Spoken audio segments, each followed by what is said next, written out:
third test is over 2 chapters. This one is mutual funds.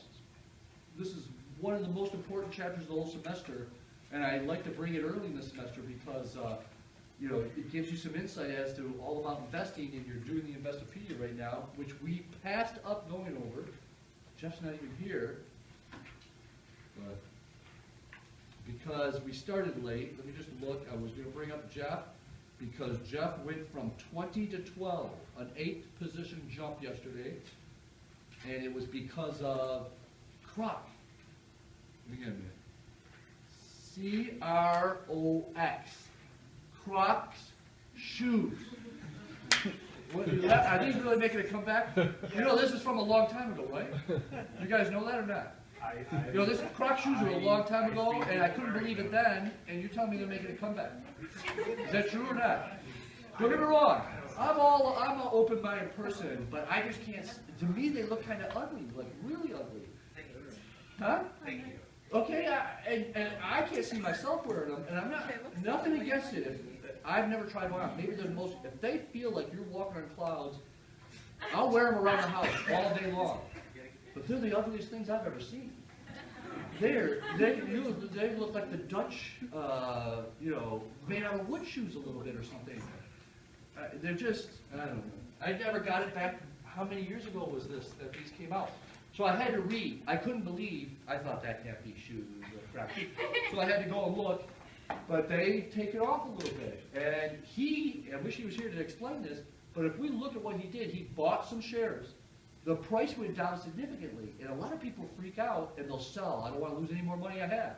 He doubled down and bought a whole bunch more shares. It was the smartest move.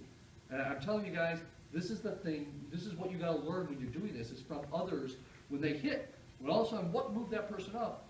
This person said, look, at the price went down a week or two after he bought it, I'm going to buy a bunch more. And then it went back up above the original price of the first purchase. And he bought more. And it went up higher, and then he sold. And that's crazy. The next purchase, after it went up higher than the original price, that was the crazy part. That's when he should have sold. That was way too much risk to buy more. But then eventually it did pay off, but I don't know how that happened. So that's the lesson. Next lesson I wanted to mention is, we talked about beta. It had been almost a year or more since I talked about it, and I couldn't remember the one and negative one. So I brought this up right here on Investopedia, and just to refresh, if a stock has a beta of 1 on the nose, it means that based on the last 60, 30, 90 days, I can't remember which, that stock has been moving in correlation with the overall market right in the same direction, the same percent up and down, which usually means what you think the market's going to do, because you're about to invest in it some way, this stock will probably follow and do the same thing, because they're so correlated, at least they have been. If it's a negative one, then it's doing exactly the opposite of the market. If the market all of a sudden went up 5%, traditionally the stock who has a negative 1 beta went down 5%. The same amount is an inverse correlation. The closer to 0, between -1 and +1, is considered less risky. Whether it's negative or positive, it's saying it's less volatile, that the ups and downs are not nearly as steep as the overall market as a whole on average. And so that it's considered less risky. And if the beta is larger than -1 or +1 outside of that gap, it's usually considered risky. And the more outside of the 1 and -1 it is, the more risk it is. So my question for you is, these Croc shoes, would you consider this based on the last three-year monthly, whatever that is, just consider their beta, look at it, would you consider this to be more or less risky than the market overall as a whole? Less risky, that's right. What is the beta? 0.59. Significantly less than 1, closer to 0 than a lot of the other companies we've looked at, and that this would be a less risky investment if you were looking at just buying one, a certain amount of shares of just one stock like that. So we talked about beta. I'm going to wait on PE earnings, but that's where we're heading. Now I want you to, just so when we get to PE, price earnings ratio is called, PE ratio. Remember that this was at 116, and the reason I want you to remember this is because average stocks are much closer to about 5 to 25 PE ratio. 116, 117. I don't see numbers like this unless you're looking at Netflix, which is like 200 or something. Netflix makes so little profit compared to the value of their stock. Just people who love Netflix are willing to pay anything for their stock, no matter how overpriced it is for some reason. And it creates this, a large PE ratio. So when I see that, I'm saying, okay, there's a run going on here. People are buying this Croc stock because they see their kids come home and go, Mom, Dad, I want Crocs. Everyone at school's got Crocs. I've got to have Crocs. You run out and buy that stock when that kid comes in your door and says that to you. That's the kind of thing that you react on. That's the kind of thing that's going to make you big money. Everybody had to have that flip phone back before Apple. The Motorola Flip, you guys are too young. Razor, is that what it was called? Okay. Once you saw that, wow, everybody's buying that flip phone, you go and buy Motorola stock, and you go, that's how you make a killing.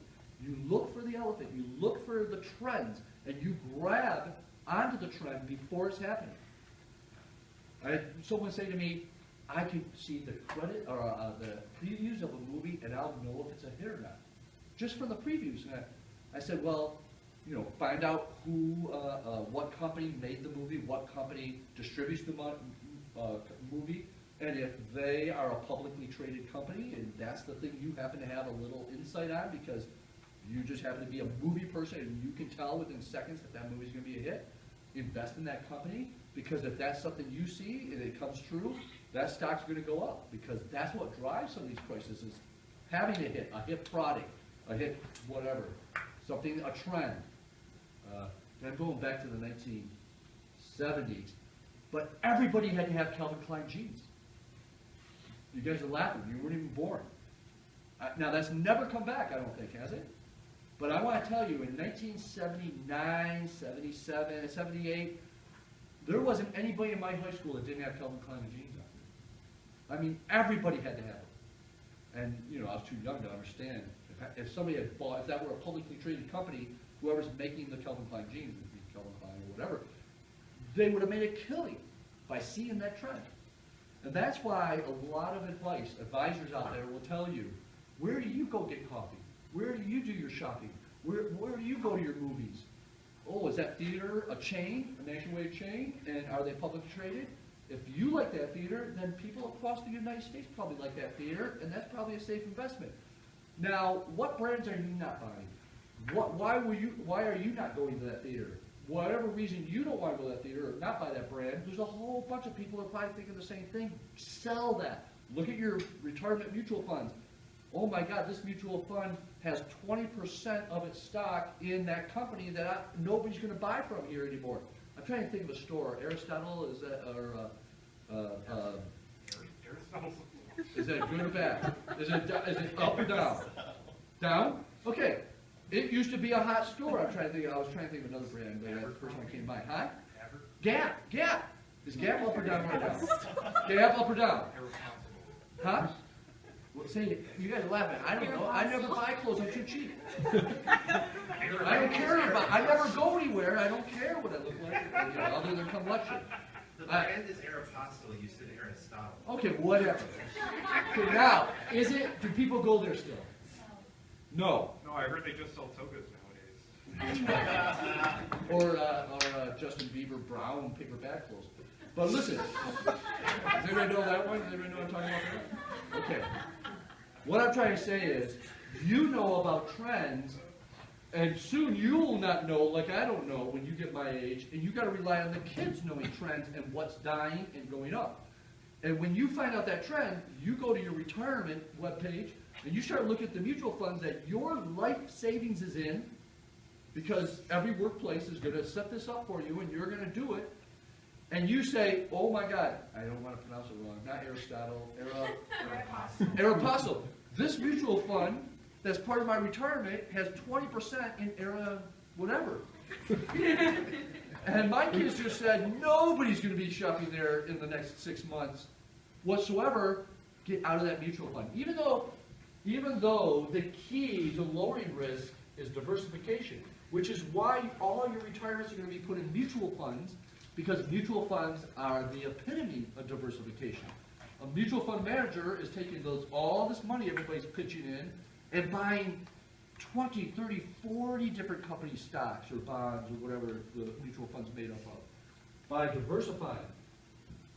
And so, even though that store stock price is probably going to be going down because you're realizing that there's a trend going on that people are stopping to shop there, and that mutual fund's made up of it, but it's diversified, so the bad side, if that mutual fund manager doesn't start selling that stock, it will have a little damage, but not as much as somebody who owns just stock in that store. But these are the things you can do. I said to you, when you retire, that your net worth has got to be, give me the number again, million. Okay? That's your goal, period. You say, I'm focused on $1 million when I get old, when I'm ready to retire. And in that case, these little things I'm telling you to do, these little moves, going from one mutual fund to another in your retirement, or getting out of the bond mutual fund and going to the stock. Oh, interest rates are going down. Let's get out of the stock mutual funds and go into the bond. These little bit of moves that most people never do is what's going to get you to the million. Faster and more, the probability of doing so is much higher than somebody who starts to work the same time you are, working for the same company, in the same retirement program. They never looked at it. They just picked, I want 10% go here, 20% go here, 30% go here, and then 30 years go by, and they barely make any moves whatsoever. I didn't get $1 million. I didn't make it to the million. What happened? Well, what about you? You made it 1.1, 1.4. What's going on here? Because you made the shifts. These little things you're learning to make just little shifts once in a while. You just kept an eye on it somewhat. Oh my God, this mutual fund I'm in has 20% of the shares are in the store that everybody's leaving. No. Oh wait, this one has 20% in Crocs. Well, everybody's starting to wear Crocs, except for our professor. Everybody's starting to wear Crocs. I better switch over to that mutual fund because there's so many Croc shares in that one compared to this one that still has Aristotle or whatever. You get it? These little things you're doing to make shifts is what's going to get you there. And you're saying, I'm walking out of this employer now, I've made my million, and I'm only 58, is what you're going to say. The person working next to you says, I got at least 7 more years. I'm not even close to being at the million. How did you do it? Little bitty shifts, all you did, once in a while, because of interest rates and because of little trends you found. It's all it takes. And then those who say, I want to stare at this and look at it every day, you're going to get to the million even faster because you're going to make the shifts more often. But you got to at least make a little shifts. If you make none, you may not make it. Just a small question about the stock market that I've been wondering.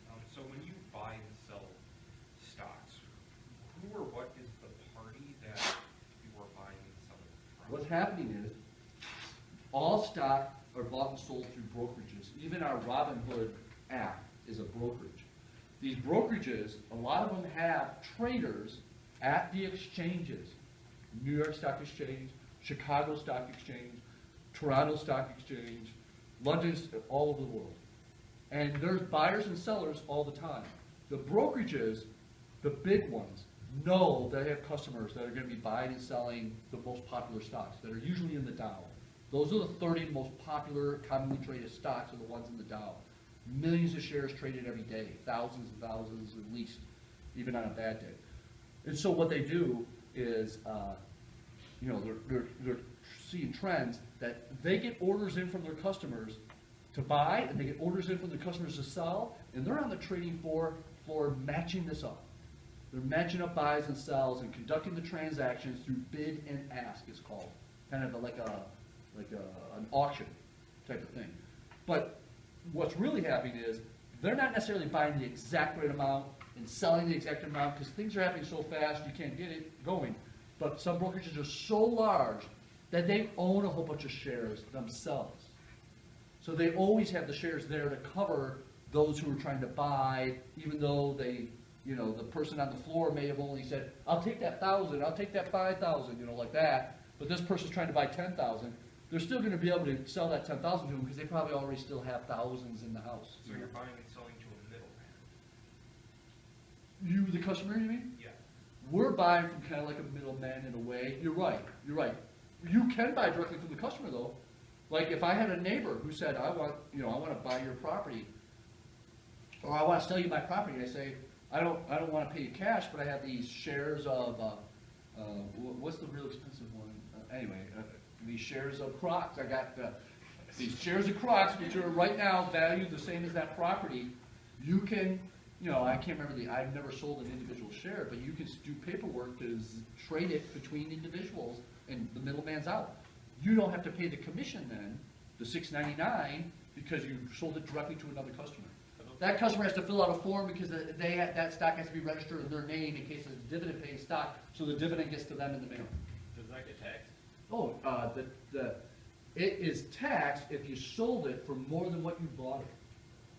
You don't get taxed on any investment like this until you sell it. Let me make sure you understand that. All right, we're right here. Untaxed money is all that retirement we've been talking about. When you're at work and part of your pay is going into that retirement and they're matching it and putting money in that retirement, that's untaxed money. 401ks, you've heard the phrase IRA, individual retirement account. Those are all money that hasn't been taxed yet. Now, a lot of people go, well, how do you invest in it? What's an IRA investment? They think it's like the name of an investment, but it's not. It's a name of any investment you own that hasn't been taxed. It's sometimes called IRA, sometimes called 401k, sometimes called 403b, depending on where you work, the kind of employer you work for, or if you just did it on your own and you work for yourself. There's the self-employed pre-taxed investment. Those names, IRA, 401k, those names are just determining how it's taxed. That's all that is. But let's say you own 20 shares of crop. In your retirement plan, some of them allow you to buy individual shares. Like I have an IRA at Fidelity, which allows me to buy individual shares or mutual funds. But it's pre-tax money. All right? Now, I also have money I've saved on my own, and I've already paid taxes on it. And I may own 20 shares of Croc with that money too. But I have to keep the money separate, so I have an account at Fidelity called an IRA with maybe 20 shares of Croc, and then I have an account with Fidelity, just a regular individual account, it says, and it may have 20 shares of Crocs, or the same mutual funds, or anything the same. That calling it an investment IRA is not what you're investing in, it's how it's being taxed. Your investment can be in anything, almost anything, the same as your savings can be invested in almost anything. They can be invested in the same things, but they have to be kept separate at brokerages in separate accounts. Because one, you have to pay taxes on right away when you sell it. You ready? You buy 20 shares of Crocs with your savings, your play money. You've got your emergency savings now. This is your play money. If you lose it, your life still goes on. And you got 20 shares of Crocs, and you've held it. A year goes by. You don't pay any taxes yet, even though it's gone up in value. Another year goes by. You don't pay any taxes yet, even though it's gone up even more in value. And the guy next door came and said, hey, I want you to buy my land. I'll take the Croc shares. The year in which you then made that transaction and sold it, whatever that price is you sold it for, if it's higher than what you bought it, now you got to pay taxes on the whole gain. Even if you held it for 20 years, you got to pay 20 years worth of taxes if it gained every year along the way in the year you sold it. So if you're selling it for a house, Yeah. does it, Now, do yeah. you calculate the dollar value of it? You got to report the sale, and you got to say, here's what on the tax form it says, what did you pay for it per share? What did you sell it for per share? And what's the difference? There, you got to now take that number, report it on the front page as income, and pay taxes on it. Don't get me wrong, when we get to taxes, there's a lower tax rate for making money on investments compared to working. There are two different tax rates. One's called capital gain, and one's called income tax. And the deal is, we're not on that chapter yet, but the deal is, if you made money on the investment, as long as you held the investment for over a year, you're paying lower tax on the money you make off it. If you held it for less than a year, you're paying the same tax you pay as if you made the money from work. Whatever, whatever your marginal tax rate is. See, so that's a big deal to know that, because there's a lot of people who start getting investments and all of a sudden, whatever happened in life, they need the money and they're trying to figure out what to sell. If you don't realize that selling one thing you've owned for longer a year has a very significant different tax than selling this other thing you held for less than a year, it's a much wiser decision if you only have to sell one, to sell the one you held longer for a year. Because if you just hold the other one for a few more months, you'd have a much lower tax on that one. The difference is, like, it used to be like 28% would be the tax if you sell it in less than a year. Some people are selling things they had for 11 months. Had they held it for just one more month, instead of 28% tax, it would be 15%. A significant difference. More money in your pocket by knowing the rules. And that's what this is all about. When we get to chapter 3, is teaching the tax rules so you know them, so you can make clear decisions. All right.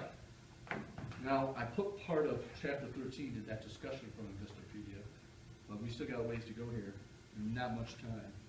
Let's define again mutual funds. You're going to have these mutual fund choices when you get to retirement. It's just saying, hey, $200 is being taken out of your check every time. And at the beginning, when you started working there, you filled out the sheet that says, here's 10 mutual funds. I want 10% of whatever go here, 40% here. And every time money comes out of your paycheck and gets sent to your retirement, they split it up in the exact percentages you filled out on that form that day you went to Human Resources and got fully confused because of all the paperwork you had to fill out. Now, your employer is matching your $200, so another $200, and it's being split up in the percentages you told on that day you met with Human Resources, exactly the same as your money. And that's how it works. And these mutual funds, this money's being put in, and other people's money's being put in, and all this money's put together, and the mutual fund managers are saying, I'm going to buy this, I'm going to sell this, I'm going to buy this. And their whole goal is to make everybody who's in the mutual fund more money than they would make had they just put it in what's called an index fund on their own that maybe mirrors. Let me say that again, we're not on index funds yet, but an index fund is where the mutual fund manager just copies whatever the index is that's listed is going to mirror. A Dow index fund, whatever the 30 companies that are making up the Dow, which are the most commonly traded companies, and if the Dow goes up 2% yesterday, that index fund goes up 2%. It mirrors it. And that's why that a mutual fund manager who manages the index fund doesn't get paid a lot of money, because there's no decisions to be made. You just sit there and wait until the Dow says, IBM's leaving the Dow and NVIDIA's coming in. The mutual fund manager who's managing an index fund will sell all of whatever company's leaving and buy whatever company's coming in, and then they sit there and wait because it's mirroring it, and whatever the Dow's doing, that mutual fund does the exact same thing, and they don't have to do anything. If you look at any index fund and you can see who the managers are, him or her, they probably have their name on another mutual fund that they spend every day managing, while over their shoulders they're just seeing if there's been any changes with the Dow on an index fund. There's no work to it. So what's nice about an index fund? The amount of the money being made, very little of it's going to the managers, and most of it, all the rest of it's going to the investors. So that's what's nice about it. And I couldn't finish my list, but this leads me to this, called expense ratio. Anytime, expense ratio. I'm going expensive. Expense ratio. Anytime you're using your money, not your retirement, this is your money, and you're thinking about getting into some mutual funds, you must always check that expense ratio. My rule of thumb was, if that expense ratio is not, if it's got to be less than 1.0, or I have no interest in that mutual fund. Because if it's over 1.0, that's a manager who is wasting money, and I don't want to be in a mutual fund with somebody who's wasting the money that could be going to the investors. So I brought up some mutual funds real quick before I came. I want you to, let me go to the top here. Oh no, I don't have to. Here's the expense ratio. We'll go with that. Here's just some example mutual funds through Fidelity. We're heading to where these names are all going to start making sense. Fidelity's New York tax-free AMT money, I think that's some kind of transit system or something. I'm going up here, there we go, up at the top. No, the second, yeah, what's going on? I saw something better than this. Oh, no? Yeah. Anyway, these are all bad examples. But see this one right here? There's a money market fund right there. Fidelity Treasury Money Market Fund. The word money market fund tells me that this is just like a savings account at a credit union or bank, and you should expect it to pay you interest similar to how you go into like a certificate of deposit for 12 months or something. That's usually the going rate. And I always look to see the history. Let me get back to the top here so you can see the titles. Right here is what the mutual fund has done for the last 12 months. At the end of whatever date's up there, January 31st. So from January 31st to January 31st of the previous year, that money market fund, the second one down, did 1.57%. Is that what that says? You can barely see it. 1.57%, right there. And if I want to go back 3 years, it's done 0.72% per year average. I don't want you to think that's what it's done over 3 years. It's just saying here's the average it's done per year. These percentages are all annual, always. But it's going back how far? Go back 10 years. That money market fund is done 10 years, 0.22% average. In the last 10 years, that's all I've been making in a savings account, is 0.22% in a savings account. But I'm making over 2% in a savings account right now. Not in my credit union. I had to bail on it. But first I wrote the board of directors and said, you got to raise your interest rates for the savers. They're great rates for borrowers. But 0.22 on a savings account where others are at 2.0 now. And if I could go, and then you go, year to date doesn't make sense, but it says 0.28, which is shocking. But anyway, 1.57 to go back 12 years, and there's a lot of them out there now are about doing 2%. So this is such a low risk. When you go into a money market fund, it's the lowest risk investment through mutual funds you can find. Money market's like the same as the savings account, but it's not insured.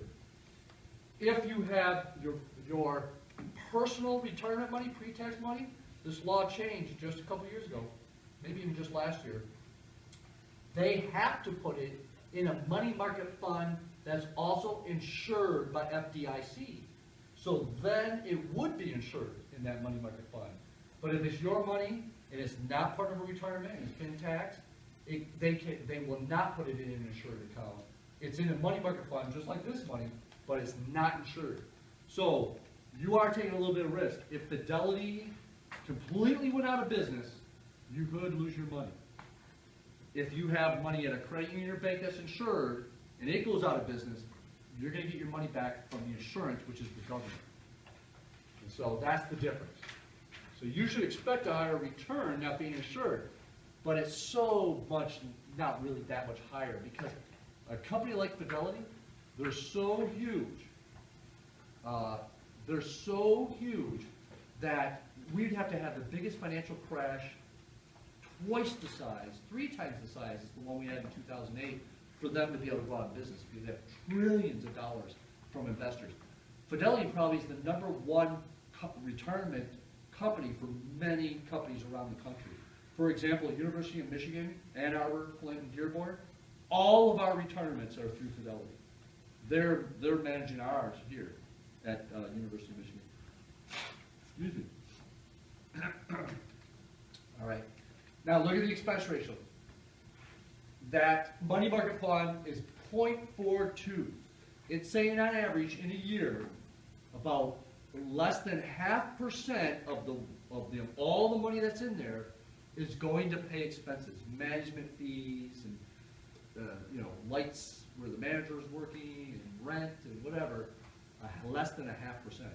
Where you go to some more aggressive funds, which I'm not on the right page, but look at this one right here. Whoops. Look at how little that one is. Boy, there isn't a big one on there. Dang it. I'm on the wrong page. Let me keep looking. I hit the button and something happened. Let me go to this one. All right here. Trying to find a higher expense ratio. Well, they're all low, aren't they? These are, okay, this one right here, look at this. It says Fidelity Select Energy Service. That, I haven't read what that one's all about, but I bet it says the manager of this fund is strictly investing in, energy provider companies like Consumers Energy or something like that. And if you feel like right before winter, there could be a higher cost of energy, and there's energy companies making more money than usual, you may want to go into what's called a sector mutual fund that's focused on just energy stocks like that one. And that's usually how you can make some extra, it usually has that big kick when it comes out that energy companies are making a lot of money. Like, look at this Ohio municipal money. I can tell already that the mutual fund manager of this one is only investing in municipal bonds in Ohio that need to raise money because they need to replace all the sewer pipes in Cuyahoga County or something. Hey, we need to raise $4 million, and they're selling bonds to raise the money. They're tax-free. This mutual fund manager is jumping on buying those bonds as part of the portfolio for this mutual fund. And any investor on that mutual fund, the money being made on the mutual fund, you don't have to pay taxes on because that investment's only buying tax-free Ohio investments. So that's kind of how you start reading these names. And what's the expense ratio on that one? Ohio expense ratio is 0.53, which is pretty low. Index funds are usually the lowest, which would be like less than 0.2 sometimes. And then I want to find now an expensive one so you can see the difference here. We got 15 pages. Matter of fact, all I selected here is I wanted to see Fidelity funds, and there was 290 just Fidelity funds. Your employer is not going to allow you, if they select Fidelity to manage the retirement for all their employees, they're not going to give you 290 to select from.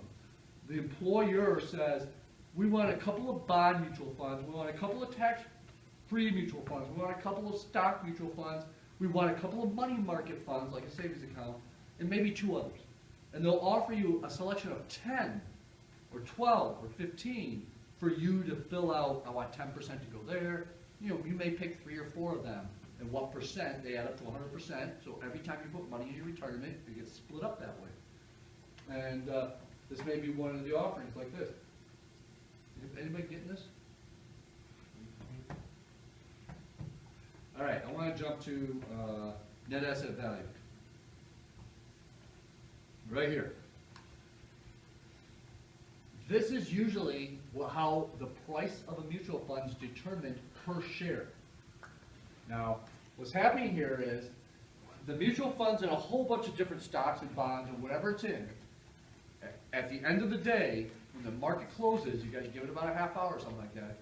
The value of all the investments, and we're talking about one mutual fund has millions of dollars invested. At the end of the day, it figures out the price per share of every investment and calculates the whole value of that mutual fund, all the investments combined.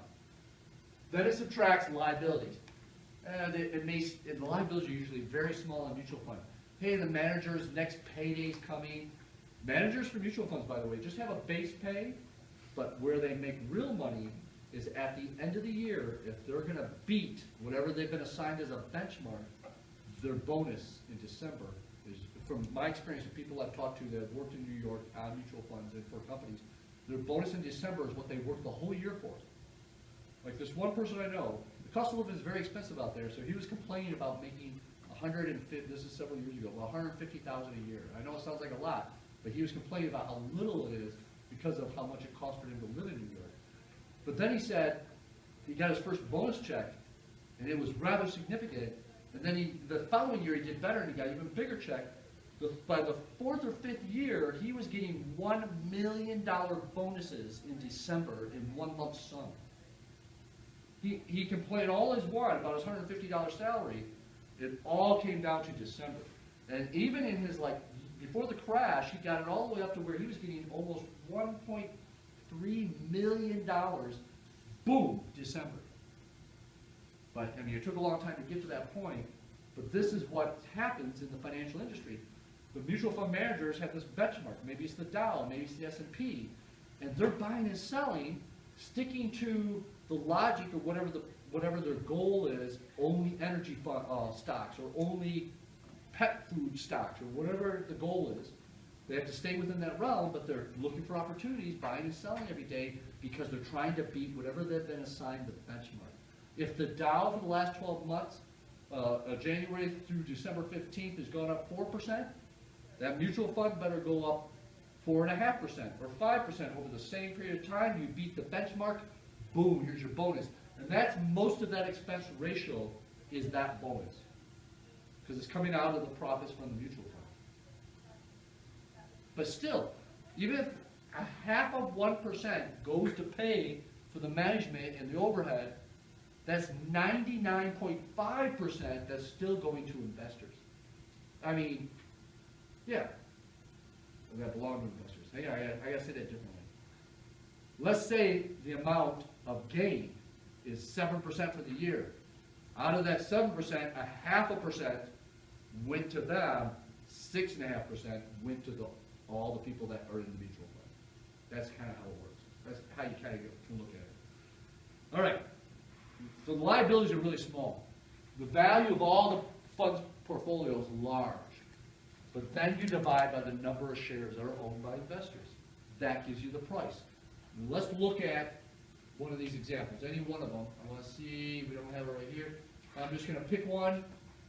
Here's this Select Energy Service. I'm going to open it over here in another window.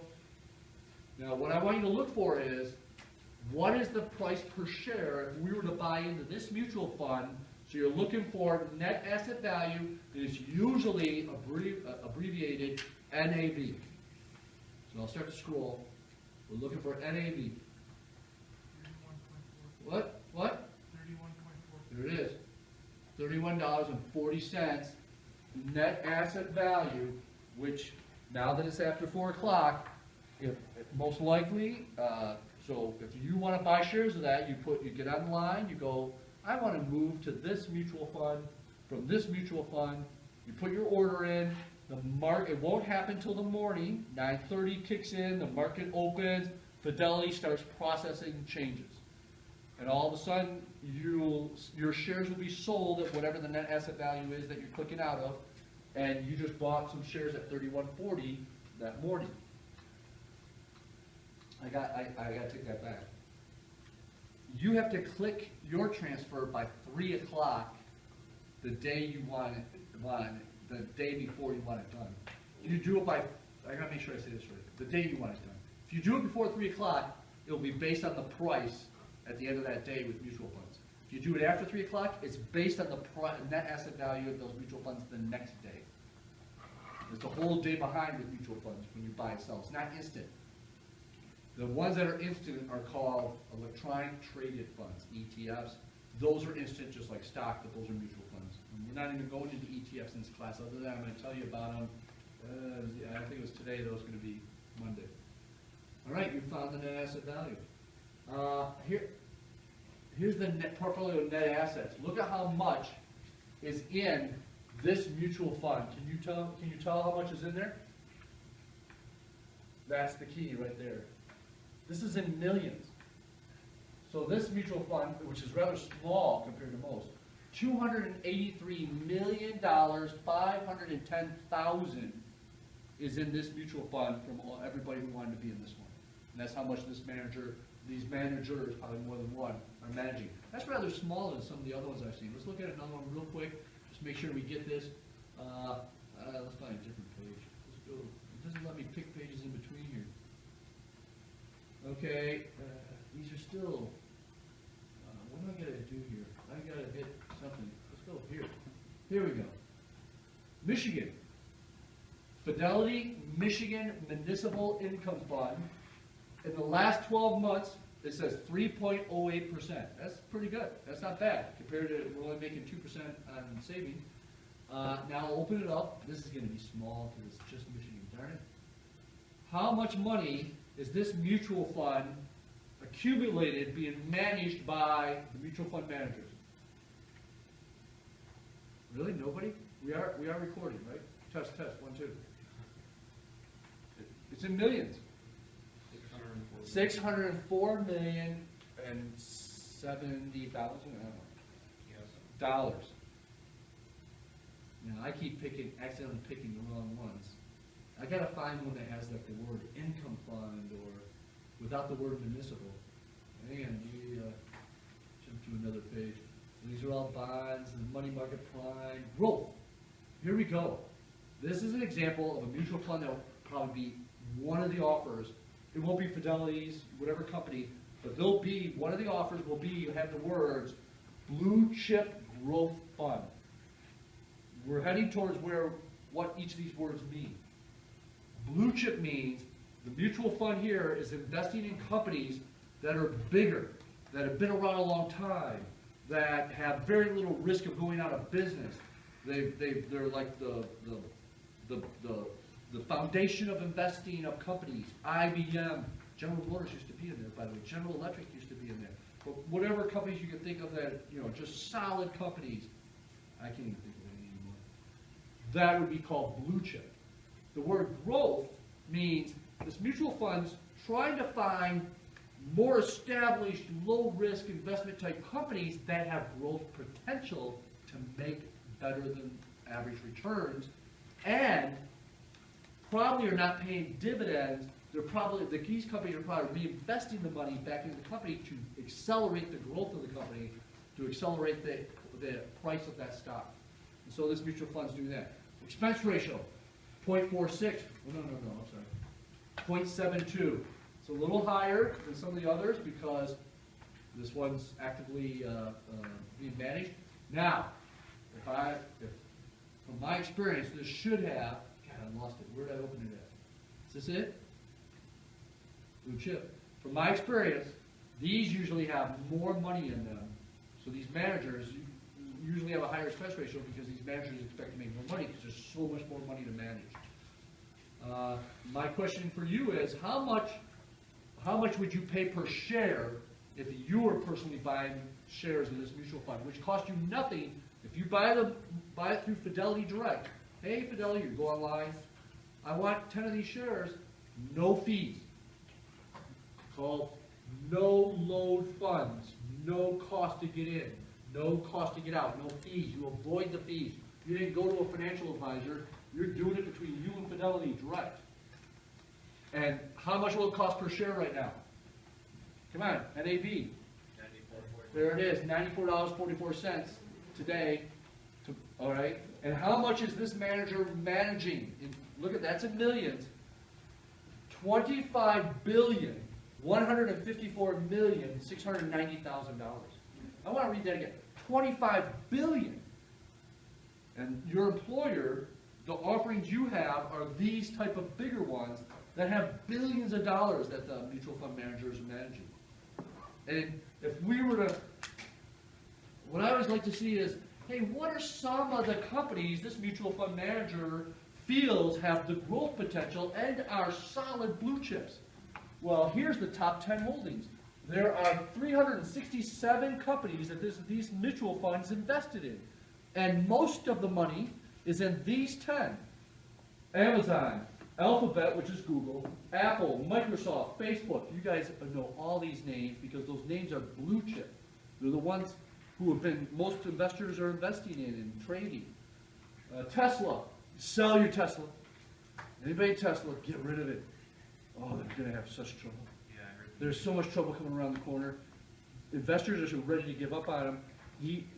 They burn through money so fast, there's been no profit, no real profit whatsoever all these years, and he's running out of money, is going to have to ask for more investing, and the word no's are possibly coming, and this price will plummet.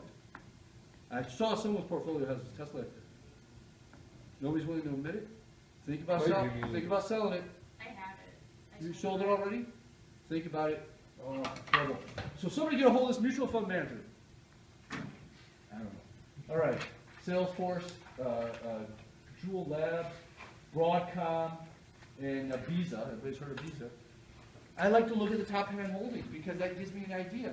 Instead of you going in real life and going, oh, I want to buy 10, I want to throw my money away and buy 10 shares of Tesla, lower the risk and say, okay, what mutual fund has a bunch of Tesla in it in their top 10 company?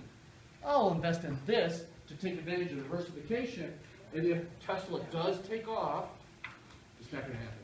If they did, it will have an effect on this mutual fund, but you lowered the risk, still going after some higher returns by buying a mutual fund that has the company you'd like to get into.